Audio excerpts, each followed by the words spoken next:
Yeah,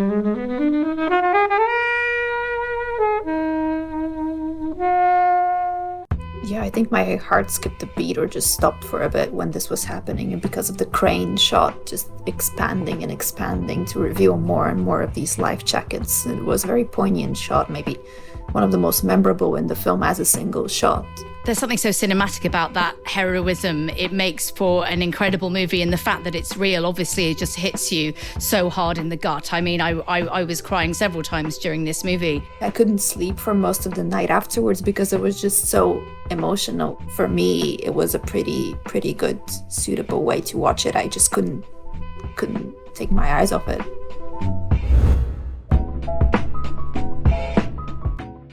Hey everyone, welcome to this episode of the Flixwatcher podcast. I'm joined today by Savina. Hello. Anna. Hello. And Helen. Hi. And we're going to be talking about The Swimmers. Thank you as always to the mighty people for the mighty tunes, and thanks to Ben from Rockwood Audio for his awesome editing skills. Please do remember to write a review and rate us on Apple Podcasts and anywhere you can do where you listen to the podcast, because it really does help us. And you can join in the conversation with us on Twitter at FlixWatcherPod and on Instagram at Flixwatcher. Hello, film fans. Welcome to Flixwatcher podcast.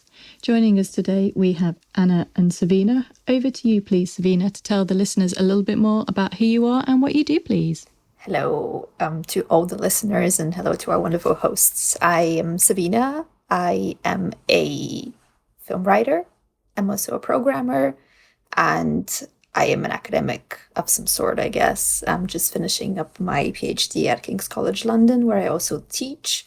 And as a writer, I dabble in and out of places, but most recently I've written for The Playlists in Europa and some other UK-based stuff. You can find everything on my profile on Twitter at Savina Petkova. And I think that's about it. Okay. And Anna, who are you? So I'm Anna Smith. I'm a film critic and broadcaster and podcaster. My podcast is called Girls on Film, and it's mostly all female voices talking about cinema. We've been going for 4.5 years and up to well over 140 episodes, which is exciting. Do lots of live events. My broadcasting, I do quite a lot for the BBC, so you might have heard me on Radio 4 or seen me on BBC News Channel. I'm currently looking for my next TV adventure, if any producers are listening. All the producers listen. Yes, they all listen. So yeah, because the BBC News Channel Film Review, which I was on, sadly is no more. So yeah, I'm looking around for that. But I do a lot of onstage Q&As as well, and I write for Deadline, Time Out, Metro, and other titles. Fantastic. Both very busy. Obviously, Sabina, when you finish your PhD, you can get more writing in there as well. But the PhD dissertation for film, is that interesting? It must be exciting for you. It's amazing. But also it's one of the many things that I have to do. So I'm in a bit of a crunch right now. But it's really cool to be able to dedicate 4 years of your life to a book project. That everyone who's written a book knows that, but it's also super stressful. It's nicer to spend this time with films, definitely. And the films that I write about are pretty wonderful. I think one of your recent episodes, recent in February, was on The Lure, which is one of my films for my thesis. So you get the gist what kind of films I'm working on. Strange ones. Definitely. Yeah, that's what my mom says too. Well, we're here talking about The Swimmers, which is your choice, Anna. First of all, can you tell us why you chose The Swimmers? And then secondly, I'll get the timer up and you'll have 60 seconds or less or fewer, depending on how you want to use that grammatically, to tell us the synopsis. So The Swimmers is one of the most uplifting and inspiring films I've seen recently. I think it was grossly neglected in awards season. I absolutely loved it. We featured it on the podcast. It tells the true story of real-life sisters who were refugees from Syria. They came over and eventually made it to Germany by very terrifying means, and ended up with the chance to compete in the Olympics because they were both incredibly accomplished swimmers. And the film tells the story of their journey, their relationship with each other, and the bonding that they have. And it also gives a real insight into the refugee experience. So that is why I chose it. I think you kind of gave the synopsis in your intro there as well. Do you want to expand on that a bit? Yeah, I was trying to do both at the same time for you. Well, let's just walk on from there, basically. So one of the things, obviously this came out last year. As we record this, we are, and the government here are trying to handle, and very poorly, the refugee crisis in terms of stopping the boats. And there's been a few films like this. There's been Flee, the TV show Years and Years, where it's kind of depicted this crossing in small boats, and each instance has been absolutely fucking terrifying. So we'll get to the good feeling side of that towards the end. But what was this like initial setup for you guys, and the reality of what's going on for them in Damascus in Syria, and what they were living with on a day-to-day basis? I don't, Savina, do you want to take points on this?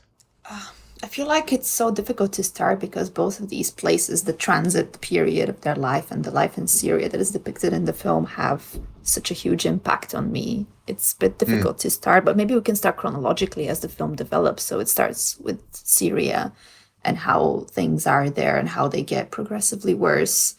I must say that overall the film seemed a bit too long for me, and I had to rewatch the beginning after I watched the whole thing because of the emotional weight of the second half of the film. But I was struck by how alive everything seemed there between the family, in between all the members of the family, especially between the two sisters. I think that was the first thing that caught my eye. And I wasn't sure how this will develop within the bigger framework of Syrian unrest. But then, yeah, it's heartbreaking when I think about that scene where they dance on top of the building, right? Yeah, the dance on top of the building, and it kind of pulls back, or the focus shifts, and you see the missiles like being launched from one place to another. And my initial thought at that point was, wow, you just get on with your life, don't you? And get on your life means still going out and trying to have a good time. And it's almost, I don't know, obviously from our side, it's terrifying. What are yourself, Helen? So I hadn't seen this before. I think I was a bit naughty and thought, someone's going to pick this. So it's been on the list. So thanks for picking it, Anna. You're welcome. Give me that nudge that I needed. And it's a really powerful film. I think we'll probably talk about it a little bit more. It's kind of like a film of two halves. And I think what it really kind of does is really empathise that anyone can become a refugee. And I think that it does a really great job of setting a scene in that, this is some teenage girls doing very, very normal things. They're swimming, they're going out, they're worried about things happening, they're hanging out with boys that maybe are a bit troublesome, they're just living a very normal life, and then something happens and they're forced to make decisions that at the moment our politicians are basically dehumanizing people for having to make. And I don't want this to become like an episode where we talk about our government, because we all know they're awful. And the boat scene is just really terrifying, and no one wants to get in these boats, and it's just really really awful. And yeah, a really powerful film. I agree that it has a great power. This is so important at the moment because, okay, it's obviously on Netflix. It takes a very mainstream, accessible view, and the name, the synopsis probably lures in some people that don't quite realise the full impact of what that they're going to see. Like my friend's mother, for example, who reads all the worst newspapers, believes the things she reads, is against refugees, doesn't understand them. She picked this film, she watched it, she loved it, and she said it gave her a new perspective. And that, to me, is such a powerful thing to hear. Yeah, absolutely. Well, hopefully more people do pick up on that. But I think that's one of the powers of it being on Netflix, is that it's accessible to many more people than it would be if it was just in the cinema. So that might lean into my home viewing, my small screen score a bit.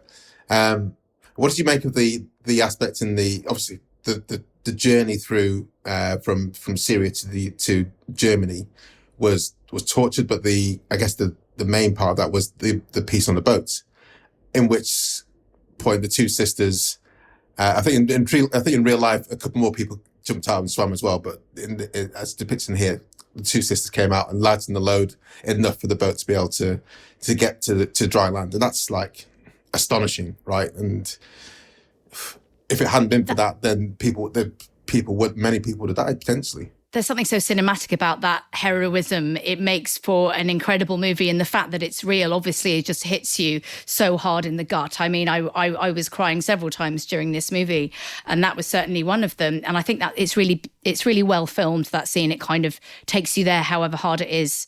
And there's another really impactful scene afterwards when it shows all the discarded life jackets, yes, which I presume, they're littering hundreds and hundreds and hundreds of them. And presumably that is a real life shot, and that is what people see. I think there was a shot at the end of the film, I think, which showed the real life version. Yeah, they reconstructed it in some way, I think. Yeah. So I think for the film they constructed, but then I think they showed a shot, which I think was the real life representation, which was not too dissimilar. There seemed like a hell of a lot of life, but which, my God, what's going on here, guys? Yeah, I think my heart skipped a beat or just stopped for a bit when this was happening. And because of the crane shot just expanding and expanding to reveal more and more of these life jackets. It was a very poignant shot, maybe one of the most memorable in the film as a single shot. But whereas the crossing sequence, that felt so long in a terrifying way. I wanted it to end, but I also didn't want it to end. There was a mix of viewing pleasure and also weirdly painful participation.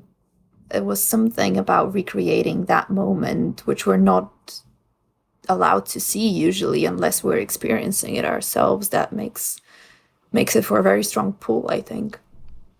I think before we got to obviously leaving Damascus, leaving Syria, another film that came to mind was the documentary For Sama, where I can't remember the country, which is horrific.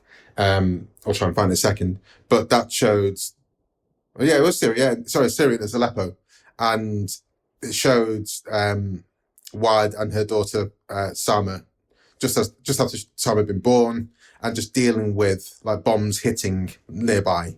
Bombs hitting hospitals, bombs hitting places where she'd been that morning, and just getting on with life. And again, the resolution of people. And I guess the key switch point in Swimmers was where, I don't know if it's a real reconstructed scene, was where the bomb landed in the swimming pool as Yusra was swimming. And that was the point where they're like, okay, this is too close now, guys.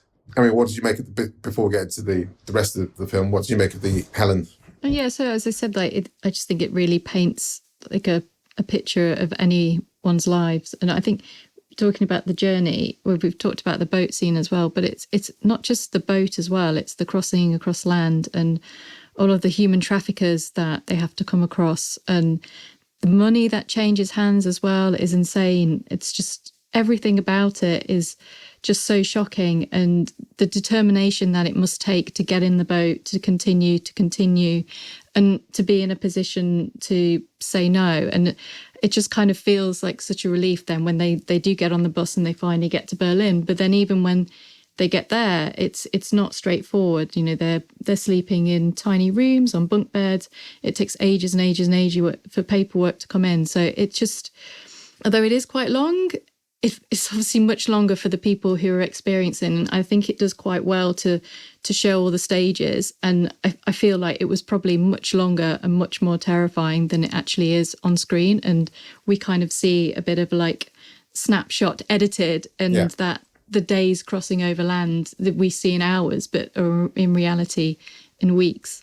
What did you guys make of their companions that they kind of met along the way and then re-met or then lost? Because I thought that was a nice part of the story. One of my saddest parts, I think we didn't get to catch up with the rest of them, and I don't know how real those people were as well.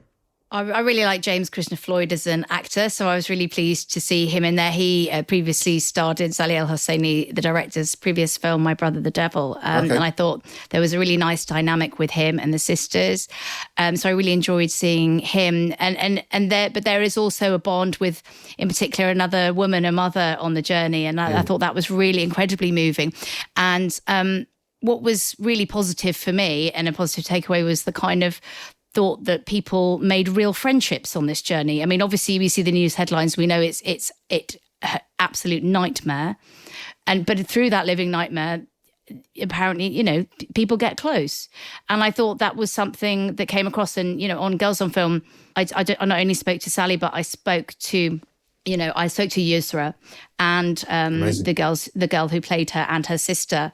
So it was incredible. I spoke to Nathalie and Manal Issa and Yusra Mardini, and they themselves were all holding hands as I spoke to them in this interview, because they had got so close on the journey of making this film, and it was just this kind of overwhelmingly emotional experience speaking to them. And they, of course, you know, bore witness to the fact that is exactly what her experiences, Yusra and her sister's experiences, were. A lot of it's to do with friendship, especially when you're a young, vibrant woman. And a lot of it is seeking out the glimmer of hope and the glimmer of happiness and the glimmer of light in a terrible, terrible, dark moment. And I think the film captures that beautifully. And then we go to the uplifting part, which is the cool runnings bit, going to Olympics, training for the Olympics, and, you know, swimming and winning the heat that she's in. I mean, what... I don't know. I just wasn't expecting that. First of all, I should acknowledge I didn't realize the story was real based on true stories until the end. So I was like, nah, this is nonsense. And I watch all the Olympics. I watch like the Olympics coverage all the time. So, but I punched my fist in the air when she won that heat, and then went on Google and then punched my fist in the air again when I found out she won the heat for real in like real life. I was like, fucking hell, this is brilliant. I mean, what genuinely like an insane story to have, right? I don't know. Better than Cool Runnings, really. Yeah, talk about an origin story of a hero, right? It's just almost made for a cinematic retelling in a way. I don't know. I less engaged with the film when it was about that, but I feel that obviously that is kind of amazing, and there ends up being a refugee team that's put together with different people, and there's some conversation about that as well. How other athletes felt that they were getting, they weren't up to the standard of athletes, and they were being put there for, you know, just because they needed to make this team. So you can kind of sense that there's some conflict there as well.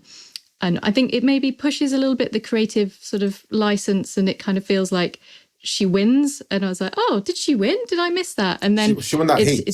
She won the heat, but they don't really say that. And I personally found that the part that was like now up to date in that the work that they're doing now and what happened after the Olympics is more kind of interesting, and to me personally, and I would have maybe liked to have seen more of that as kind of to tie it off, because I feel as though they were maybe like Sarah going to Lesbos and helping helping people crossing there. Being the other sister being the ambassador for the refugee agency, and it just felt like the Olympics bits was the Hollywoodization of it, and then there was maybe a bit more of the story.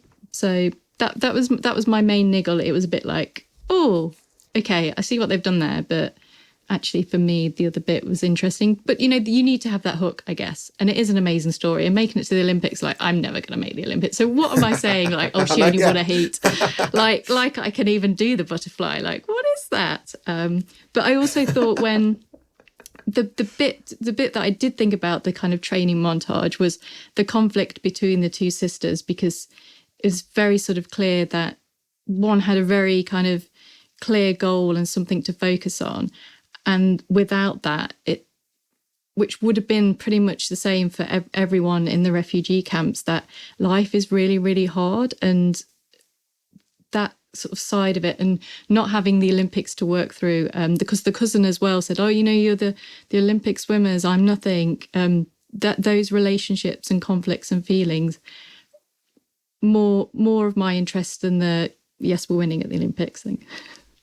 There's definitely but no shade on it, because like obviously she is amazing, but no, there's something really interesting about what you're saying, Helen, because I think these conflicts that I have around going to the Olympics between the two sisters almost transposes the things that we're not seeing in the film of their lives. What I mean here is the conflict between like personal and public and individual in society and giving back, etc.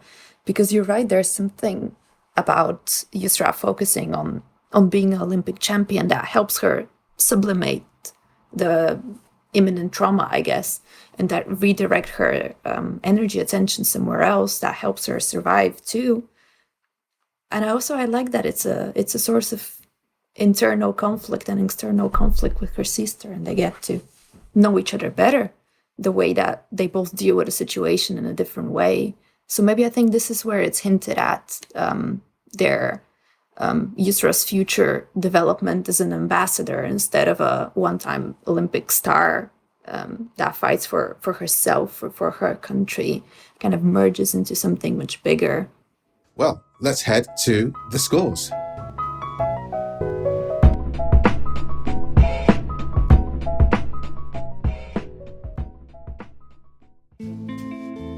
Hello, I'm Martin. I'm Sam. And every week we get together on our podcast Song by Song to discuss the music of Tom Waits. Waits is a writer, musician and performer. You might know him from his 4 decades of songs like What's He Building in There, Downtown Train, Martha, Rain Dogs. Or you might have seen him in films like Dracula, The Fisher King, The Ballad of Buster Scruggs, or, if you made it that far, Licorice Pizza. We're joined every week by guests from various backgrounds and disciplines, and together we take a close listen to his work, analysing the topics and tones he uses in his music, and honestly engaging with one of the most interesting voices of his generation. Listen to our latest season or dive into our back catalogue by visiting songbysongpodcast.com or search for Song by Song in your podcatcher of choice. The last thing you want to hear when you need your auto insurance most is a robot with countless irrelevant menu options. Which is why with USAA Auto Insurance, you'll get great service that is easy and reliable, all at the touch of a button. Get a quote today. Restrictions apply. So welcome to our Flixwatcher scores. All of the scores are out of 5, and you can have decimal places if you wish. And we will start with you, please, Anna, with your recommendability. So this is what we had amazing feedback for on Girls on Film, and literally everyone I've recommended this film to has said thank you. So I'm going to go for a 5 for this one. Savina. I think I can go for a 4. Yeah. You think so? Why do you think so? Well, because, I don't know, there was something about how raptured I was by it, which is going to feed into some of my other assessments, definitely. But I'm not sure. I think it's not the kind of film that I would usually stand behind with a 5-star, if you see what I mean. I'm not saying it's a bad film, not at all. It just, yeah. Oh, yeah, 4. I mean, 4 doesn't sound like No, 4 is good. I recommend it. So Helen.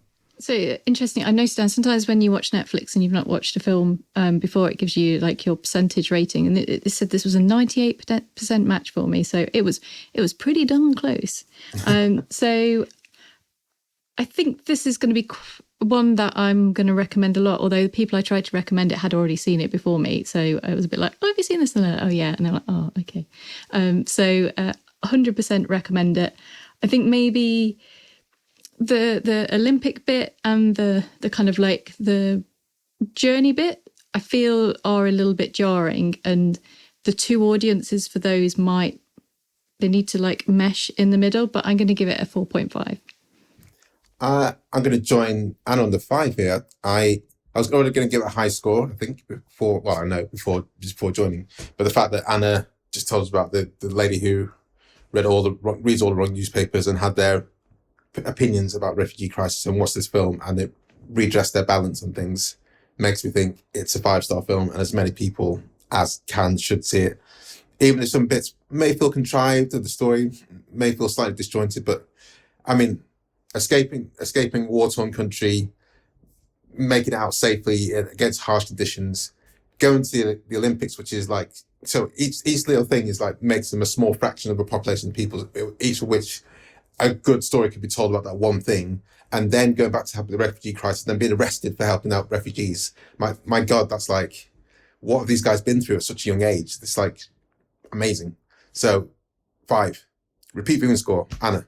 I'm going to go for a 4 for this one. I've seen it twice and it is great to rewatch, but also it is a film that stayed very much in my mind personally. It's not one, and it's not one, I mean, it does have lovely little moments, but it's not like it's hilarious and you need to relive the hilarity or anything. So I'm going to go, because it's good, a 4, but probably only every few years or something. Savina. I think I would go for a 3.5 on this one because I've only seen it once, but I feel like I wouldn't like to rewatch it, not because I don't like the film as said, but I just find it quite hard to go through that journey again in order to get the uplifting moments. I really don't want to see that boat scene and the crossing, not soon at least.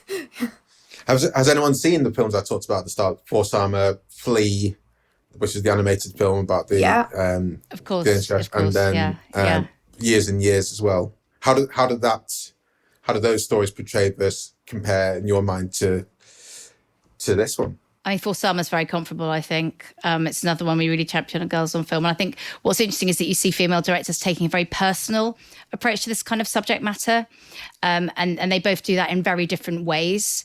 And also Flee just takes you right in there. And I found that one very, very disturbing and very hard in places, of course, because it takes you through, the trauma of the experience, but also the detail, the detail of the crossing and everything. Yeah. So, but I haven't seen Years and Years actually, because I don't do much telly. Yeah. Years and Years was one, I think it's like a 6-episode season. And I just couldn't finish the last 2 episodes. I was just like, I can't anymore. This is devastating. So if you are of a nervous disposition, guys, maybe don't watch it. Helen, have you seen the other ones that I mentioned there? If I haven't seen those. Queued up. Yeah, I need to. I mean, we've had His House before, which also kind of has the refugee experience. And then Limbo came out around the same time as that, which doesn't detail as much the crossing, but it kind of, it approaches, it uses humour in a way to tell different stories there, but then also it's really, really sad as well. So I've kind of seen different films. So I think together we've got quite a good sort of set to recommend to people if they haven't seen them. Yeah. So your repeat viewing score, Helen? I'm not sure how much I'm going to rewatch this. I would kind of really like to maybe read her book. And I was just looking to see maybe there's possibly a documentary coming out about Sarah, because I want to find out the next stage a bit more than rewatch it. So I'm going to go down the middle with a 2.5. I'd like to say I watched this quite a lot. More so than if it was a documentary. So I'm not sure when I'd see For Summer again, for example, or even Flee. But this I probably will watch again at some point. I'm going to go for 3.2. So before we go to the next section, Anna, you're uniquely placed in this episode to talk about obviously you spoke to Sophia, the director, and the actors and people involved in the film. Did you get an idea of how true to life? I like asking about how true to life the film was compared to their real life. Did you get an idea of how true to life some of the scenes were, or the depiction, or the stories? Well, when I spoke to Yusra, she said that she was all very ready to sort of complain about this girl playing her, and it was nothing like her, and it was nothing like the real life, but she was very moved and found it very real. But obviously, speaking to Sally, the director, and about the events in the film, there are certain things they did take a license with, because they wanted to actually portray the realities of the refugee experience, and there may have been aspects of that the sisters didn't experience. Not the big stuff, but just a few small details, I think. So obviously I can't answer to all of that, but having spoken to them, that's what I feel that they tried to achieve, was, bringing some of the breadth of that experience in, along with the facts of what the sisters experienced and the core, reality of their relationship together. Yeah, and the bomb in the pool didn't quite happen in the pool, right? But it was something similar. But I think they went for the symbolic place of the pool. Because it worked beautiful. When the bomb landed in the pool, like everyone else kind of evaporated. It was just like Yusra there, wasn't it? So the underwater scenes, all of them were so amazing. I just have a huge soft spot for underwater scenes. So I watched Avatar: The Way of Water in the cinema, and I was like transposed back to, like, I used to do quite a bit of swimming and scuba diving as well. And I was like, yes, I need to get back in the water again. This is amazing. But then seeing like them training in the swimming pool again, I was like, yeah, I definitely need to get back in the water again, because it just feels, it's like nothing else when you're kind of just plowing through the water and the waves. And I felt jealous in a way. So yeah, that's the best depiction of swimming scenes. And I know the actors had to train a lot to get to that level where they could look good in the water as well. So I'm very impressed by what it looked like, because, like, as Helen said, Butterfly is like No one does butterfly. What is that? No one does butterfly. They couldn't even swim before. They were hired to make this film. My Amazing. Lord. Wow. Yeah. So small screen score, Anna. So I saw this first on the big screen in the working title screening room. So amazing surround sound. It looked incredible. Watching it on the small screen, obviously some of those really cinematic visual moments like you say about the underwater scenes weren't as impactful. But I think because there's so much going on in this film, it's really, really suits the small screen and you can get a lot out of it as we've seen. So I go for 3.5. Savina. I could give it a 3.7, maybe 3.8, actually. Let's put it down for 3.8. Thank you very much. I've only seen it at a small screen, and I saw it for the first time a couple of nights ago, and it was already quite late when I put it on, maybe about 11 o'clock. And I saw the runtime say, okay, I'm going to be asleep in 5 minutes because that's just who I am as a person after 11 o'clock. But I wasn't. I was so wide awake. I couldn't sleep for most of the night afterwards because it was just so emotional out of the film. And I just watched on my laptop. So for me, it was a pretty good, suitable way to watch it. I just couldn't take my eyes off it. Helen. So I think I would have liked to have seen this at the cinema, but I don't recall it like being on or have like a big release. So I'm going to give it a 5 because I think with it being on Netflix, people are kind of watching it who probably wouldn't have gone to see it in the cinema. So having it there and it's, Netflix presenting it to them, I think is the way that most people are probably going to discover it. So it's nice. It would have been nice to have seen it at the cinema, but it's on Netflix. So like all you have to do is go and press your button and watch it. So that's why I'm giving it a 5. I'm going to go for 4.2. I would like to see it in the big screen, but I don't think it takes away from that side of things. Engagement score. Anna.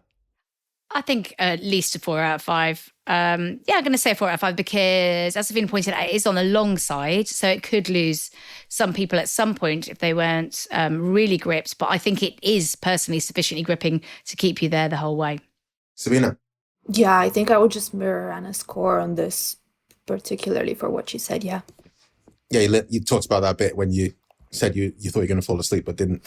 I just fall asleep at everything at night, but I didn't for this one. Very engaging. Helen. I'm going to give it 4.5.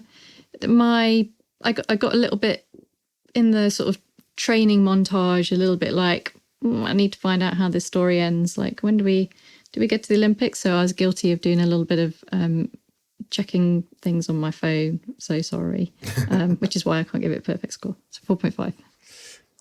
I'm going 4.75 for very similar reasons to Savina, actually. I started watching this on my iPad, expecting to fall asleep, just because I was knackered.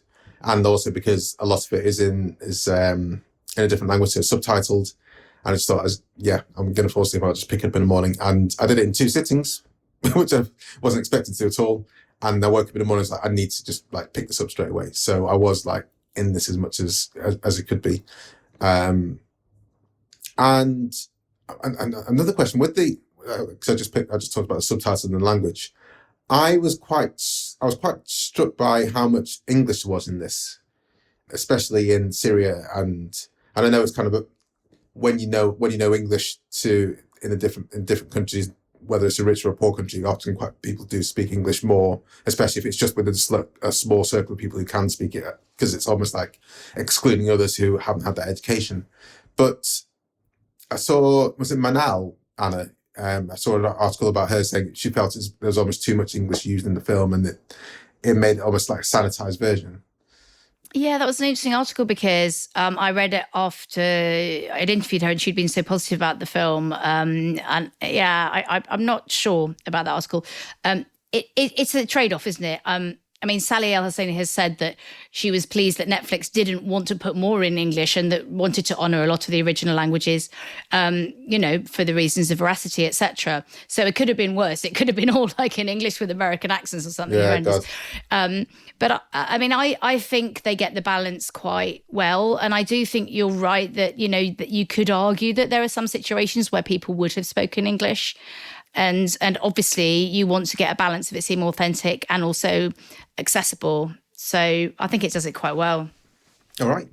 That gives us an overall score, by the way, with my final there of that gives an overall score of 4.09063, which is big. Repeat viewing score a bit lower on the lower side, but otherwise, guys, I think that was nice. Well done. Well done. I don't know why I'm saying well done. Well done on rating. Well, I picked it, so you can congratulate me if you like. Well done, Anna. Well done for getting me watching on my watch list, Anna. You're welcome. And 98%, Helen, does that compute for you? Are you happy with that rating that Netflix gave it? Yeah. Netflix gave it 87 for me. I keep on trying to make this a feature for guests, so thank you for reminding me. Next time I will check. I'll try and check next time we record to see what ratings Netflix gives it. Anna, do you remember what Netflix thought, how well Netflix might think you might like the film? Did you see the rating? Not off the top of my head. No, it gets very confused because of my job. Yeah. Because I watch lots of movies I don't like. So it would be very inaccurate. Yeah, I think me and Helen have that same kind of thoughts. I'm sure you have the even worse problem. Wild, yeah. Okay. Well, thank you again, Anna, so much for bringing this to us. Can you sign off by telling us where we can find you online again, and your podcast, your writing, and we'll say goodbye to the listeners. So you can find me on Twitter at Anna Smith Journo and on Instagram at Anna Smith Film Critic. You can see me around and about and listen to me on the radio. But you can find all the info about Girls on Film from those two channels. Savina. I am on Twitter, the handle Savina Petkova, and you can find my writing usually around festival times at The Playlist, Awards Watch, Little White Lies. Do you mean film festivals? Film festivals, yeah. That's the usual time. And I also am a semi-regular guest at a Cinematologist podcast. Fantastic. Well, guys, check those places out to find out more about Anna and Savina. Thank you very much, guys. It's been a pleasure. Thanks for coming on. Thank you. Bye. Bye. Enjoyed this episode of Flixwatcher podcast? Why not leave us a 5-star review on iTunes? You can also follow us at FlixWatcherPod on Twitter, and we're at FlixWatcher on Instagram. Thanks as always to the mighty people for their mighty tunes and Rockwood Audio's editing skills. If you're looking to get your podcast edited as sweet as this, get in touch with Rockwood, ROKK Wood Audio. Tell them Flixwatcher sent you.